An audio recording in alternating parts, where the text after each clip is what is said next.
بسم اللہ الرحمن الرحیم۔ السلام علیکم۔ فضائل سورۃ جن۔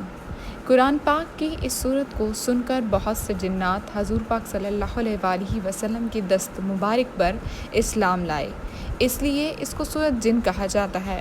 حضرت عبداللہ بن عباس سے مروی ہے کہ نبی کریم صلی اللہ علیہ وآلہ وسلم تبلیغ کی غرض سے صحابہ کی ایک جماعت کے ساتھ عکاظ کے بازار کی طرف روانہ ہوئے۔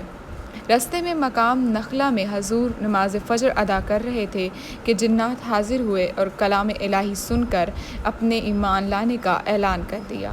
یہ سورت جنات اور اعصاب کے اثر کو ختم کرنے کے لیے بہت مفید ہے، لہٰذا جس شخص پر جن کا اثر ہو اور اس سورت کو روزانہ 41 مرتبہ پڑھیں اور 11 روز تک پانی دم کر کے اس شخص کو پلائیں اور آخری دن اس سورت کی فوٹو کاپی کر کے تعویذ بنا کر اس آدمی کے گلے میں ڈال دیں، انشاءاللہ جن یا اعصاب کا اثر ختم ہو جائے گا۔